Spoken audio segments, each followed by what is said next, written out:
మనిషి ఎప్పుడు తన దగ్గర ఉన్న వాటి గురించి ఆలోచించడు. తన దగ్గర లేని వాటి గురించి మాత్రమే ఆలోచిస్తాడు. ఆశపడతాడు. ఎలా పొందాలా వాటిని చూస్తాడు. తన చేతిలో మాణిక్యం ఉన్నా సరే ఎదురుగుండా కనబడుతున్న రంగురాళ్ళు చూసి అట్రాక్ట్ అవుతాడు. అంతేగాని నా చేతిలో మాణిక్యం ఉంది అన్న ఆలోచనే రాదు. ఇలా చాలామంది మనుషులు వాళ్ళ అవసరాలు బట్టి తమ దగ్గర ఉన్న వాటి గురించి కూడా ఆలోచించకుండా ఇతరుల దగ్గర ఉన్న వాటి గురించి ఆలోచిస్తుంటారు. ఒక రకంగా చెప్పాలంటే ఆ అభిప్రాయాల్ని మార్చుకొని మనిషి తన దగ్గర ఉన్న వాటి గురించి ముందు ఆలోచిస్తే ఏ సమస్యలు ఉండవు. వసుంధర అలాగే ఎంతో ఆశపడింది. తన బావగారి పిల్లలు, ఆడబొడుచు పిల్లలు దత్తతకి ఇస్తారేమో అని ఎంతో ఆశతో ఎదురు చూసింది. కానీ దాని గురించి వాళ్ళు పెట్టిన కండిషన్స్ చూసి భర్త మనసు పాడు చేసుకొని మనకెవరూ వద్దు, నాకు నువ్వు నీకు నేను అని తన్ని సముదాయించాడు. పైకి ఏమీ మాట్లాడలేకపోయింది కానీ లోపల బాధపడుతూనే ఉంది. భగవంతుడు తనకెందుకు ఇలా చేశాడు అని కన్నీళ్ళు భర్తకు తెలియకుండా కారుస్తూనే ఉంది. కాలం దొర్లిన వసుంధర మనసులో బాధ అంతకంతకు ఎక్కువ అవుతుందే కానీ తగ్గలేదు. మధుసూదన్ ఆఫీస్కి వెళ్ళిపోవడంతో వంట పని పూర్తి కావడంతో డ్రాయింగ్ రూమ్లో ఒంటరిగా కూర్చొని ఉంది వసుంధర. బెల్ ఎవరో కొట్టడంతో తలుపు తీసిన వసుంధర ఎదురింటి 5 ఏళ్ల వికాసం చూసి ముఖం సంతోషంతో నిండిపోయింది. Maroon baggy shirt, blue jeans pant వేసుకొని తలంటుకు పోసుకున్న తల మీద అక్కడక్కడ అక్షింతలు ఉండడంతో, ఓహో నీకు ఈరోజు బర్త్డే కదూ, హ్యాపీ బర్త్డే బంగారం అని దగ్గర తీసుకొని బొగ్గల మీద ముద్దు పెట్టుకుంది వసుంధర. థ్యాంక్ యూ ఆంటీ, ఇదిగో నీకు 2 చాక్లెట్లు. అన్నట్లు మీ ఇంట్లో పిల్లలు లేరుగా, పోనీలే అంకుల్ కూడా 2 చాక్లెట్లు ఇస్తాను అని చాక్లెట్లు వసుంధర చేతిలో పెట్టాడు వికాస్. మీ ఇంట్లో పిల్లలు లేరుగా అన్న వికాస్ మాటలకు ఒక్క నిమిషం వసుంధర మనసు బాధతో నిండిపోయింది. మరు నిమిషంలో, ఒక్క నిమిషం కూర్చో వికాస్, ఇప్పుడే వస్తాను అని లోపలికి పరిగెత్తుకుని వెళ్ళింది వసుంధర. ఇదిగో ఇటు చూడు, ఇది మారుతి కారు, ఇలా వెనకలాగి ముందుకు వదిలితే రయ్యమని వెళ్ళిపోతుంది, నీకే బంగారం, తీసుకో అంది. నువ్వు చాలా మంచిదానివి అంటే, నాకు నువ్వంటే ఇష్టం, అమ్మకే నువ్వంటే ఇష్టం ఉండదు, చాక్లెట్లు ఇచ్చి వెంటనే వచ్చాయి, ఆంటీ ఉండమంటున్నా ఉండొద్దు అంది. అయినా ఆంటీ మీ ఇంట్లో చిన్నపిల్లలు లేరుగా, ఈ కారు ఎందుకు కొన్నారు అన్నాడు కళ్ళు చక్రాల్లా తిప్పుతూ వికాస్. ఒక్క నిమిషం ఏం మాట్లాడాలో తెలియని దానిలా మౌనం వహించి, నీలాంటి చిన్నపిల్లలకు ఇద్దామని అంకులు కొన్నారు వికాస్. అన్నట్లు మీ మమ్మీ తొందరగానే వచ్చేయమంది అని చెప్పావుగా, పదన అన్న అని చెయ్యి పట్టుకుని నడిపించుకుంటూ గేటు దగ్గరికి వెళ్ళింది వసుంధర. అప్పటికే ఎదురింటి గేటు దగ్గర నిలబడి ఉంది వికాస్ అమ్మ.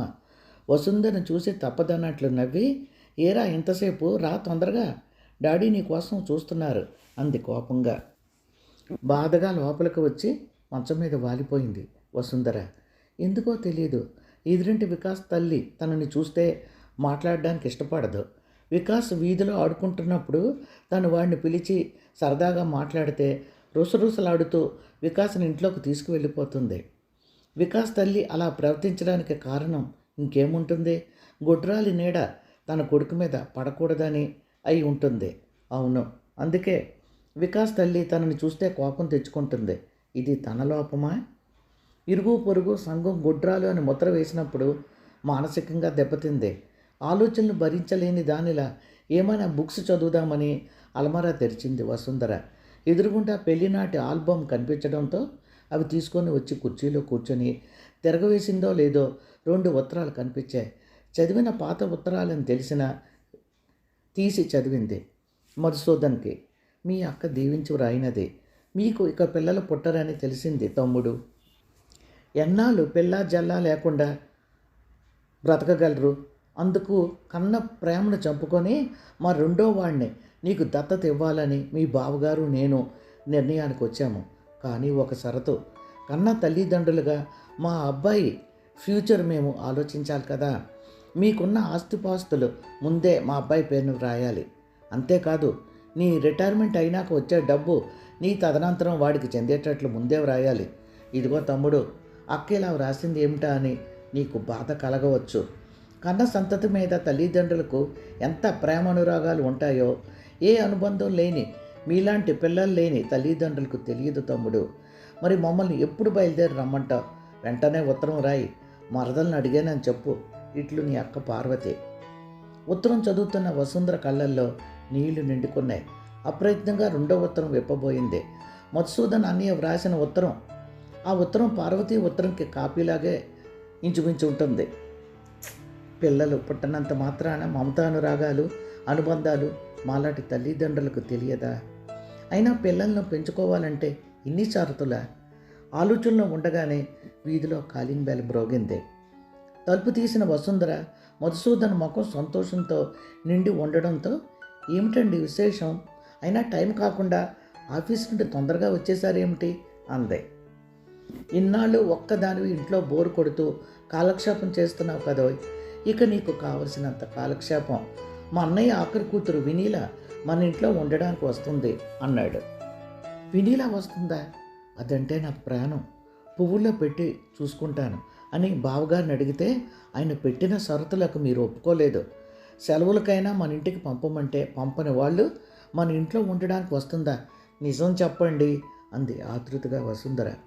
అవును వసు, మా అన్నయ్యకి నార్త్ సైడ్ ట్రాన్స్ఫర్ అయ్యిందట.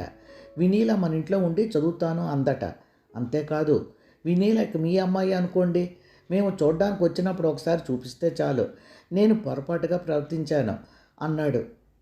అర్జెంటుగా ఆర్డర్స్ వచ్చాయట అక్కడ అన్నయ్యని జాయిన్ అవ్వమని. వినీల సాయంకాలం 5 గంటలకు మన ఇంట్లో ఉంటుంది. నేను స్టేషన్కి వెళ్ళి తీసుకురావాలి. అందుకే ఒక పూట సెలవు పెట్టి వచ్చేసాను అన్నాడు మధుసూదన్. నాకు నిజంగా చెప్పలేని సంతోషంగా ఉందండి. చిన్నప్పటి నుండి వినీలకి నా దగ్గర చేరిక ఎక్కువ. నాకు అదంటే ప్రాణం. పోనీలండి, భగవంతుడికి మన మీద ఇన్నాళ్ళకి జాలి వేసినట్టు ఉంది.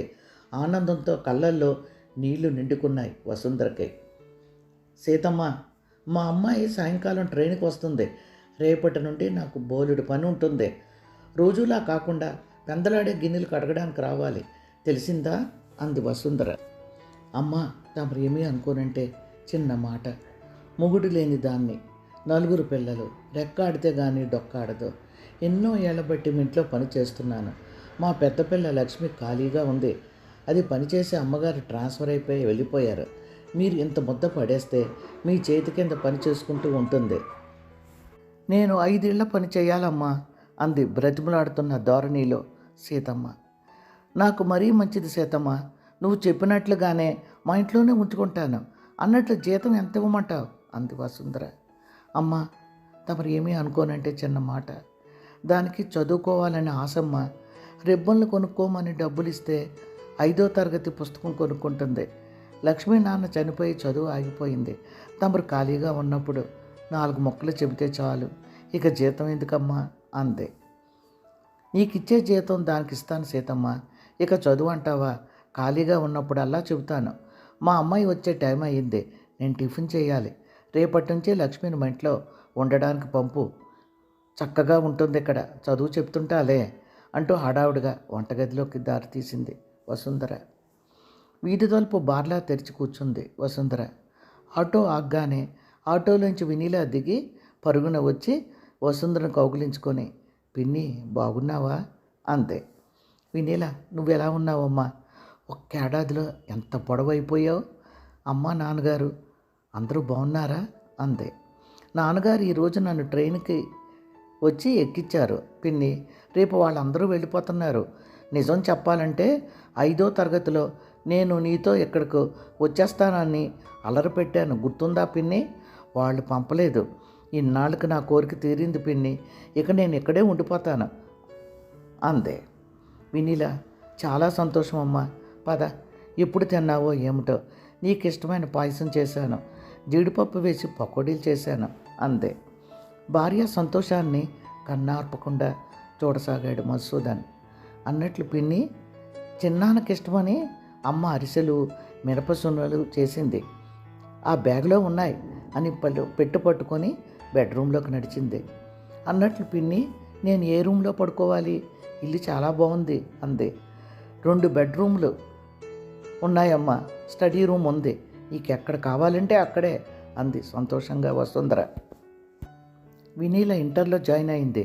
ప్రొద్దున్న లేచిన దగ్గర నుండి వసుంధర వినీలకు కావలసినవి అమర్చడంలోనే ఉంటుంది.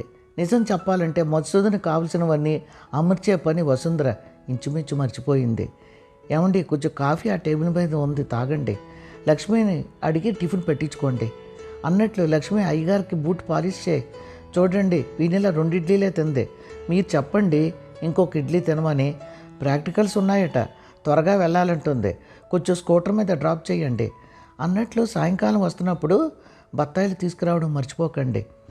వినీలకు బత్తాయి రసం ఇవ్వాలి అని హడావుడి పడిపోతున్న వసుంధర ధోరణి చూస్తుంటే మధుసూదన్కి పెదాలపై చిన్నగా నవ్వు బయలుదేరింది. వినీల కాలేజీకి మధుసూదన్ ఆఫీస్కి వెళ్ళిపోవడంతో సంతోషంగా మంచం మీద వాలిపోయింది వసుంధర. వినీల ఎంత మంచి పిల్ల, తనంటే పంచ ప్రాణాలు. వాళ్ళ చిన్నానంటే ప్రేమ, అభిమానం. అసలు తను పొరపాటు చేసింది. బావగారు 2వ అమ్మాయిని దత్తతకి ఇస్తానని షరతులు పెట్టినప్పుడు మధుసూదన్ అనవసరంగా కోపం తెచ్చుకున్నాడు. 3వ అమ్మాయి వినీలను వాళ్ళు కోరిన షరతులన్నిటికీ ఒప్పుకొని తాము తెచ్చుకోవాల్సిందే. ఇన్నాళ్ళు నిరాశ నిస్పృహలతో గడిపింది కాలం. అమ్మగారు, పుస్తకం చదవడం వచ్చిందమ్మా, కానీ లెక్కలు రావడం లేదు. కొట్టుకు నిన్న వెళ్ళి సామాన్లు తెచ్చాను కదా అమ్మా, డబ్బు సరిగా ఇచ్చావా అంటే, నీకు లెక్కలు రాకపోతే ఇంట్లో లెక్కలు వేయించుకో అన్నాడమ్మా. చూడండి అమ్మా, పద్దు కాగితం, నాకు లెక్కలు నేర్పించండి అమ్మా అంది లక్ష్మి భయంగా. ఒక్క నిమిషం లక్ష్మి వైపు చూసింది వసుంధర. చంద్రబింబం లాంటి ముఖంలో కుండ్రటి కళ్ళు, లక్క పిడత లాంటి నోరు, కొనతేరిన ముక్కు. గాని లక్ష్మి వేసుకున్న రంగు వెలిసిపోయిన బట్టలు, సంరక్షణ లేని రాగి వెంట్రుకల్లా మారిన పొడవాటి జుట్టు లక్ష్మి అందాన్ని, నిండు చందమామని ఆవరిస్తున్న అమావాస్యలా ఉంది. నూనె రాసుకుని జడ వేసుకోలేకపోయేవా? ఎప్పుడు చూసినా రంగు వెలిసిపోయిన ఈ పాత బట్టలు వేసుకుంటా, వేరే బట్టలు వేసుకోలేకపోయావా అంది వసుంధర. బేలగా కళ్ళు దించింది లక్ష్మి. నూనె రాసుకొని 10 రోజులైందమ్మా. మా చెల్లి గౌరీ బట్టలు చినిగిపోయాయని అమ్మ నా బట్టలు తీసుకువెళ్ళిపోయింది. 1వ తారీఖున డబ్బులు అందుకొని నాకు బట్టలు కుట్టిస్తానని చెప్పింది. లక్ష్మి పేద స్థితి చూసి జాలి వేసింది వసుంధరకు. కాగితం మీద వ్రాసి, లక్ష్మి, వినీలమ్మగారికి నేను కాగితం మీద వ్రాసిన నూనె, నీకు కొబ్బరి నూనె కొట్టుకు వెళ్ళి తెచ్చుకో అన్నట్లు నా చేరిస్తాను, లంగా జాకెట్లు కుట్టించుకో, ముందు ఈ పనులు చెయ్యి, రేపటి నుంచే లెక్కలు చెప్తాలే అంది. అలాగే అమ్మా అంది లక్ష్మి. మంచం మీద మూలుగుతున్న భార్య ఒంటి మీద చెయ్యి వేసి చూసి, మై గాడ్, జ్వరం చాలా ఎక్కువగా ఉంది వసు, నాతో చెప్పలేదే? లక్ష్మి, మంచినీళ్ళు తీసుకురా, అమ్మగారికి జ్వరానికి మాత్ర వేస్తాను అన్నాడు మధుసూదన్. గ్లాసుతో నీళ్లు తెచ్చి మధుసూదన్కి ఇచ్చి, అయ్యగారు, అమ్మగారికి మీకు కాఫీ తీసుకురానా అండి అంది లక్ష్మి. నీకు కాఫీ పెట్టడం వచ్చా లక్ష్మి అన్నాడు మధుసూదన్ ఆశ్చర్యంగా. రోజు అమ్మగారు కాఫీ కలపడం చూస్తున్నాను అయ్యగారు, నాకు కాఫీ చేయడం తెలుసు. వినీల అమ్మగారికి కాలేజీకి టైం అవుతుందని ఇడ్లీలు చేసేసాను, పాలు కాచి వినీల అమ్మగారికి పాలు ఇచ్చాను, మీకు అమ్మగారికి కాఫీ ఇస్తాను అని వంటగదిలోకి పరిగెత్తింది. చురుకైన పిల్ల అనుకున్నాడు మధుసూదన్. స్నానం చేసి వచ్చిన వినీల కంగారుగా మంచం దగ్గరకు వచ్చి, ఏమిటి చిన్నాన్న, పిన్నికి జ్వరమా? డాక్టర్ దగ్గరకు వెళ్దామా అంది. చిన్నగా కళ్ళు విప్పిన వసుంధర, కంగారు లేదమ్మా, ఈరోజు చూసి రేపు వెళ్తాలే, నీకు టిఫిన్ పెడతాను అని మంచం మీద నుండి లేవబోయింది వసుంధర. 2 కాఫీ కప్పులతో మంచం దగ్గరకు వచ్చి, అమ్మగారు మీరు లేవకండి, వినీల అమ్మగారికి టిఫిన్ చేసి టేబుల్ మీద పెట్టాను, కాలేజీకి వెళ్ళేటప్పుడు తాగడానికి బత్తాయి రసం తీశానమ్మా. వసు, ముందు నువ్వు కాఫీ తాగు అన్నాడు మధుసూదన్. ఎలా కలిపిందో కాఫీ అని వసుంధర అనేంతలో, అచ్చం మీరు ఎలా కలుపుతారో అలాగే కలిపాను అమ్మగారు కాఫీ అంది. కాఫీ తాగుతూ, బాగా చేసిందండి కాఫీ అంది మెచ్చుకోలుగా వసుంధర. ప్రతి పని చేతిలో అందుకుంటూ చక్కచక్క పనిచేసే లక్ష్మిని చూస్తుంటే మెచ్చుకోకుండా ఉండలేకపోతుంది వసుంధర. కాలం దొల్లుతుంది వసుంధర విషయంలో సంతోషంగా. వినీల డిగ్రీ ఫైనల్ ఇయర్లోకి వచ్చింది. లక్ష్మిని ప్రైవేటుగా 10th క్లాస్ కట్టడానికి అప్లై చేయించింది వసుంధర. అమ్మగారు, దేవుని గది కడిగి పువ్వులు తెచ్చిపెట్టాను అంది లక్ష్మి. ఒంట్లో బాగుండలేదే లక్ష్మి, తలంతా తిరుగుతుంది, బీపీ కానీ ఎక్కువైందేమో అంది వసుంధర. అమ్మో, మొన్న అయ్యగారికి బీపీ ఎక్కువై 4 రోజులు హాస్పిటల్లో ఉన్నారు. అయ్యగారిని బీపీ అప్పుడప్పుడు చెక్ చేయించుకోవాలి అని డాక్టర్ గారు చెప్పారు. మీరు కూడా అశ్రద్ధ చేస్తున్నారమ్మా అంది కంగారుగా లక్ష్మి. గట్టిగా అనకే, అయ్యగారు వినీలా వింటే ఇప్పుడే హాస్పిటల్కి బయలుదేరమంటారు. అసలే వినీలకు ఎగ్జామ్స్ అంది. మధుసూదన్ ఆఫీస్కి, వినీల కాలేజీకి వెళ్ళిపోయారు. నెమ్మదిగా శక్తి తెచ్చుకొని దేవుడి గది దగ్గర కూర్చొని పూజ అయిందనిపించింది. మంచం మీద వాలిపోయి, లక్ష్మి మంచినీళ్ళు తీసుకురా అని లక్ష్మి తెచ్చిన నీళ్లతో మందులు వేసుకుంది వసుంధర. ఇప్పటిదాకా టిఫిన్ తిన్నారు కాదు, ఒంట్లో బాగోలేనప్పుడు పూజ ఎందుకు చేయడం అమ్మా అని అంది లక్ష్మి. లక్ష్మి, నా చివరి ఊపిరి ఉన్నంత వరకు ఆ అమ్మవారి తల్లికి నేను పూజ చేయాలి. నేను జీవితంలో పొందలేను అనుకున్న ఆనందాన్ని నాకు ఇచ్చింది ఆ తల్లి. భగవంతుడు మనం కోరిన కోరికలు తీరుస్తాడు అంది వసుంధర. విప్పారిన నేత్రాలతో అలా అమ్మగారి వైపు చూస్తూ ఉండిపోయింది లక్ష్మి. ఏమండి, వినీలకు డిగ్రీ పూర్తయిపోయింది. ఒకవేళ మీ అన్నయ్య గారు వచ్చి వినీలను తీసుకుని వెళ్ళిపోతారేమో.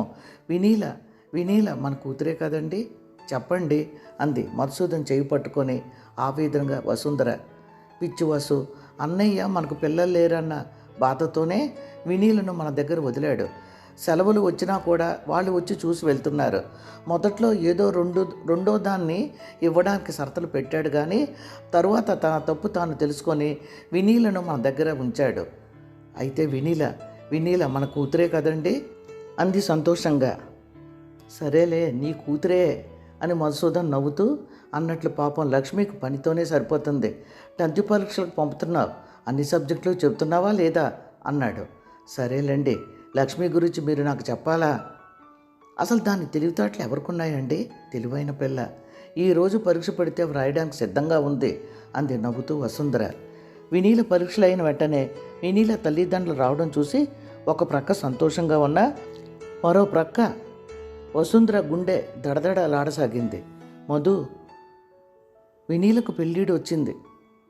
మా ఫ్రెండ్ కొడుకు సంబంధం కూడా రెడీగా ఉంది. అబ్బాయి ఈ ఊర్లోనే బిజినెస్. మా ఫ్రెండ్ వినీలను చూసి నచ్చిందన్నాడు. అబ్బాయికి వినీల ఫోటో నచ్చిందట. ఈ నెలాఖరుకు పెళ్లి చేసేయాలి అని మా ఫ్రెండ్ అంటున్నాడు.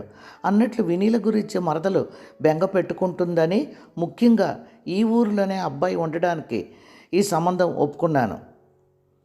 మరదలు వినీల మీద ఎంత ప్రేమానురాగాలు పెంచుకుందో నేను ఊహించగలను. వినీలను మరదలకి దూరం చేయడం నాకు కూడా ఇష్టం లేదు అని చివరి మాటలు అంటున్నప్పుడు ఆయన గొంతులో బాధ కొట్టవచ్చినట్లు మధుసూదన్కి కనిపించింది. అన్నయ్య, నేను నిజంగా చాలా అదృష్టవంతుడిని. నీలాంటి అన్నయ్య నాకు ఉన్నందుకు అన్నాడు మధుసూదన్. ఆప్యాయంగా మధుసూదన్ భుజమే చేయి వేశాడు. మధుసూదన్ అన్నయ్య. వినీల పెళ్లి గురించి ఆలోచించినందుకు ఒక్క నిమిషం సిగ్గుపడింది వసుంధర. బావగారు ఎంత మంచి మనిషి. తన కోసం ఈ ఊర్లో ఉన్న సంబంధం కుదిర్చారు. తన కూతురికి పెళ్లి కాబోతుంది. తన చిన్నారి తల్లిని నవవధువుగా చూడబోతుంది. వసుంధరకి ఒంటి మీద నగలు తప్ప లాకర్లో ఉన్న నగలన్నీ తీసి వినీలకి ఇచ్చేయడం, పెళ్లి బట్టలన్నీ వసుంధర మధుసూదన్ కొనడం, పెళ్లి ఖర్చంతా వాళ్ళే భరించడం చూసి వినీల తల్లిదండ్రులతో పాటు చుట్టాలందరూ ఆశ్చర్యపోయారు. కాపురానికి వినీల వెళ్తున్నప్పుడు వసుంధర వినీలను విడిచిపెట్టలేకపోయింది. వసు, నీకేమైనా మతిపోతుందా? ఊరిలోనే ఉంటుంది. ఎప్పుడు చూడాలని అనుకుంటే అప్పుడే చూడవచ్చు, లేదా మన ఇంటికి తెచ్చి ఉంచుకోవచ్చు. అయినా వసు, ఒక నిజాన్ని తెలుసుకో. 9 మాసాలు మోసి కనిపించిన తల్లిని, కష్టాలు పడి అయినా కోరిన కోరికలు తీర్చిన తండ్రిని పిల్లలు రెక్కలు వచ్చిన పక్షుల్లా వదిలేసి వెళ్ళిపోతారు.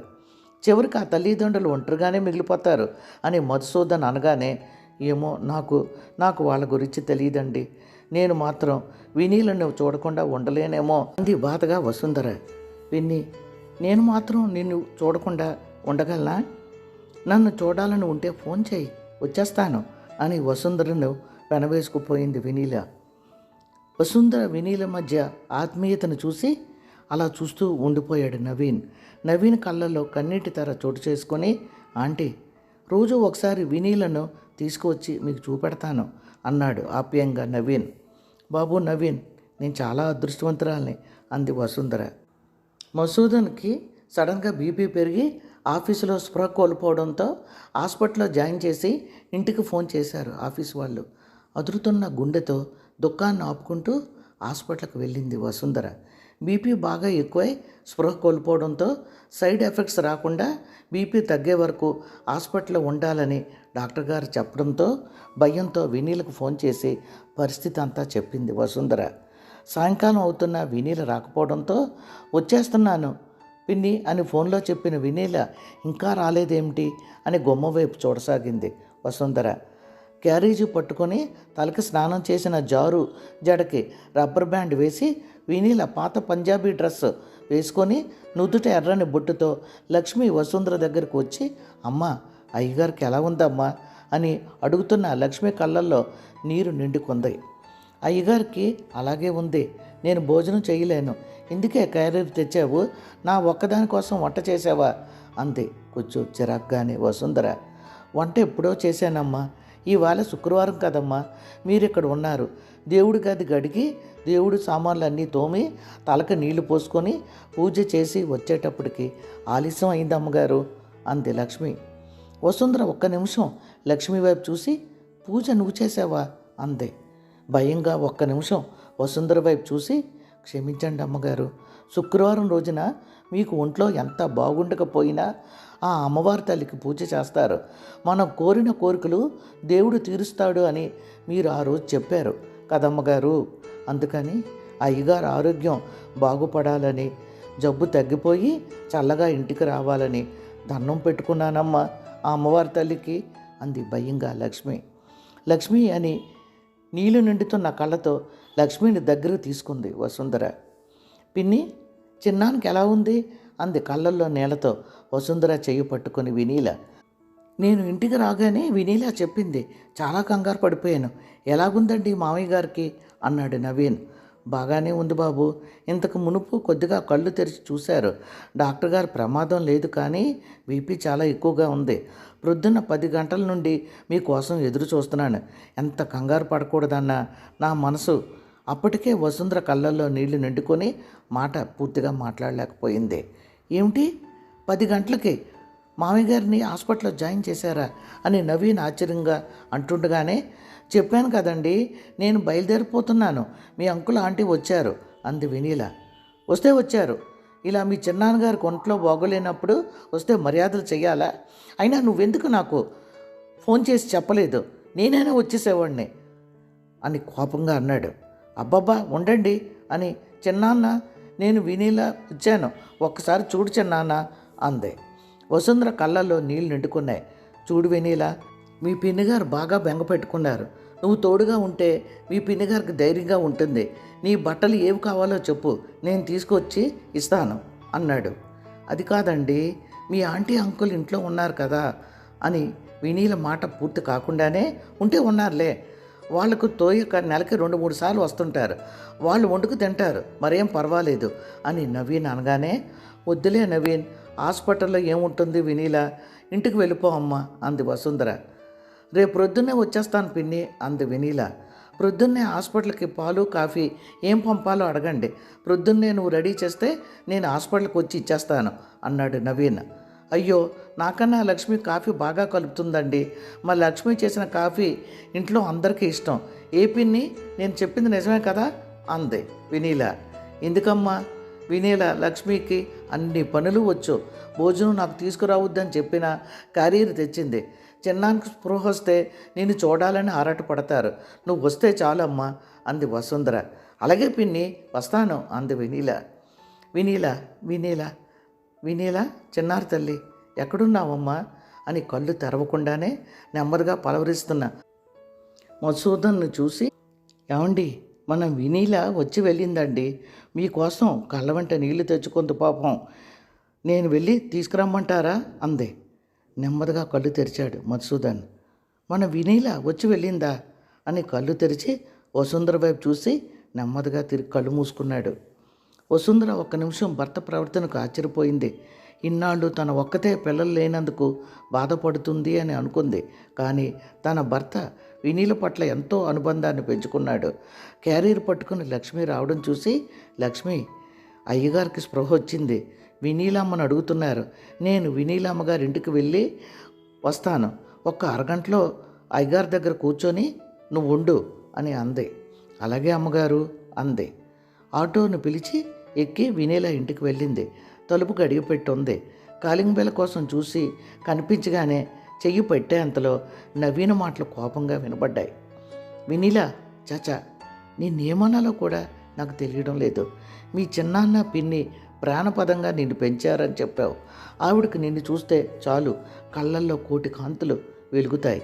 అంత ఆపదలో వాళ్ళు ఉంటే కూతురుగా ఆవిడకు ఎంతో సహాయంగా నువ్వు ఉండవలసింది. అమాయకంగా ఏం తెలియనట్లు తప్పించుకున్నావు. పోనీ అది అలా ఉంచు. ప్రొద్దున్న మీ చిన్నాన్నను హాస్పిటల్లో జాయిన్ చేస్తే నేను వచ్చే వరకు హాస్పిటల్కి వెళ్ళావు కాదు. అసలు నీకు ప్రాణం ఎలా ఒప్పింది వెళ్ళి చూడకుండా? కోపంగా అన్నాడు నవీన్. అబ్బబ్బా, మీ స్పీచే కాపండి. ముందు ఈ నేతి సున్నులు అరిసెలు తినండి. మిమ్మల్నే ఎంత రుచిగా ఉన్నాయో తినండి అంది వినీల. అన్నట్లు మీ నాన్నగారు అమ్మగారు మీ చిన్నాన్నగారికి ఇష్టమని అరిసెలు సున్నుండలు సగం పంపమని ఉత్తరం వ్రాసి పంపిస్తే ఆంటీలు అంకుళ్ళు అంటూ వీధిలో అందరికీ పంచావు, కానీ సొంత వాళ్ళకి 10 రోజులు అవుతున్నా ఇవ్వలేదు. పాపం ఈలోగా ఆయన జబ్బు చేసి హాస్పిటల్లో జాయిన్ అయ్యారు అన్నాడు. ఏమిటి ఇందాకటి నుంచి చూస్తున్నాను, ఒకటే వాళ్ళ కోసం వర్రీ అయిపోతున్నారు. అసలు నన్ను కాదు మిమ్మల్ని పెంచుకోవాల్సింది వాళ్ళు, కోపంగా అంది వినీల. నన్నే పెంచుకుంటే వాళ్ళ కాళ్ళు కడిగి నెత్తి మీద జల్లుకునేవాడిని. ఆపదలో అలా వాళ్ళని ఒంటరిగా వదిలేసేవాడిని కాదు. నీ అంత స్వార్థపరురాల్ని నేను ఇప్పటి వరకు ఎక్కడా చూడలేదు అని కోపంగా అన్నాడు. ఓకే, నేను స్వార్థపరురాల్ని. నిజం చెప్పాలంటే నా స్టడీస్ కోసం వాళ్ళ ఇంటికి వెళ్ళాను. ఇంకా నిజం చెప్పాలంటే గొడ్రాలు మా పిన్ని. ఇటు నా చదువు అవుతుంది, అటు నాకేమైనా పెడతారేమో అనుకున్నాను. నేను అలా అనుకోవడానికి కారణం ఉంది. చిన్నప్పటి నుండి నేనంటే పిచ్చిష్టం ఆవిడకి. నా కూతురు అంటూ పిచ్చిగా నా చుట్టూ తిరిగేది. సరే, ఎలాగూ తిరుగుతుంది కదా అని నేను అభిమానంగా తిరిగాను. వాళ్ళు నా చుట్టూ ప్రేమానురాగాలు అల్లుకుంటే నేను బాధ్యురాలినా? నేను ఎంత వాళ్ళ ఇంట్లో ఉంటే మాత్రం వెధవ హాస్పిటల్ చుట్టూ తిరగమంటారా? లేక క్యారీరు కాఫీలు చేసి హాస్పిటల్కి పంపిస్తూ సేవలు చేయమంటారా? ఈరోజు హాస్పిటల్కి వెళ్ళకపోతే కొంపలు మునిగిపోవు, కానీ ఈరోజు వెళ్ళకపోతే నాకు ఇష్టమైన సినిమా చూడడం మిస్ అవుతుంది. మీరు నన్ను వేలెత్తి చూపక్కర్లేదు, రేపు వెళ్తానులేండి అని వినీలా మాట్లాడుతుండగానే రోడ్డు మీదకు వచ్చింది వసుంధర. కాళ్ళు వణకడం లేదు, శరీరం జలధరించడం లేదు, కళ్ళలో నీళ్లు ఒక్క చుక్క రావడం లేదు. బండరాయిలా అయిన మనసుతో అడుగులు వేస్తుంది వసుంధర. వీధి తలుపులు బార్లా తెరిచి ఉన్నాయి. మధుసూదన్, వసుంధర గుమ్మం వరకు వచ్చారో లేదో, అమ్మగారు ఒక్క నిమిషం ఆగండి అక్కడే అని పళ్ళెంతో ఎర్రనీళ్ళు దిష్టి తీసే సామగ్రితో వచ్చి మధుసూదన్కి దిష్టి తీసాగింది లక్ష్మి. తలకు స్నానం చేసిన పొడవైన కురులు నుదురు మీద ఎగురుతున్నాయి. ఎర్రని కుంకుమ నుదుటి మీద దిద్దుకుంది. వసుంధర ఇచ్చిన పాత చీర, కుట్టించిన లంగా జాకెట్టు వేసుకొని దాని మీద పచ్చని వాణి వేసుకుంది. దిష్టి తీయడం పూర్తి చేసి, అయ్యగారు లోపలికి రండి నెమ్మదిగా అంది. ఏం జరుగుతుందో తెలియని దానిలా వసుంధర బొమ్మల అచేతనంగా లోపలికి అడుగుపెట్టింది. ఎదురుగుండా హాలులో నుండి దేవుని గది కడిగి ముగ్గులు వేసి దేవుడికి పటాలకు ఫోటోలు పెట్టి ఉదుత్తులు వెలిగించి దీపాలు వెలిగించి ఎంతో పవిత్రంగా వెలిసిన గుడిలా కనిపించింది. అమ్మవారి మడలో తులసి ఆకులతో కట్టిన దండ, ఎర్రని మందారాలు పెట్టి కలకలలాడుతూ కనిపించింది అమ్మవారి తల్లి. ఒక్క నిమిషం అలా దేవుని గదివైపు చూస్తూ ఉండిపోయింది వసుంధర. భయంగా కళ్ళెత్తి వసుంధర వైపు చూసి, అమ్మగారు, ఈరోజు శుక్రవారం, మీరు హాస్పిటల్లో ఉన్నారు, అయ్యగారికి జబ్బు తగ్గిపోవాలని దండం పెట్టుకున్నానమ్మా, ఇక నేనెప్పుడు మిమ్మల్ని అడగకుండా అని భయపడసాగింది. లక్ష్మి, నువ్వే చేయాలమ్మా పూజ, మట్టిలో మాణిక్యానివి నువ్వు, గుర్తించలేని వెర్రిదాన్ని నేను, ఇన్నాళ్ళు నీకు చాలా అన్యాయం చేశాను లక్ష్మి అని గబాల్న లక్ష్మిని దగ్గరికి లాక్కొని హృదయానికి హత్తుకుంది. ఏమండి, ఇటు చూడండి, లక్ష్మి ఎవరనుకున్నారు? మన కూతురండి, మన అసలు కూతురు. స్వచ్ఛమైన మనసుతో మీరు త్వరగా కోలుకోవాలని భగవంతుని వేడుకున్న ఆనిముత్యం. నేను నేను గొడ్రాలినని, మీరు సంతానం లేని నిర్భాగ్యుడిగా సంఘంలో ముద్ర పడ్డా పర్వాలేదండి. మనస్ఫూర్తిగా చెప్తున్నాను. మేలిమి బంగారం లాంటి లక్ష్మికి తల్లిదండ్రులం మనం. నాకు చాలా సంతోషంగా ఉందండి.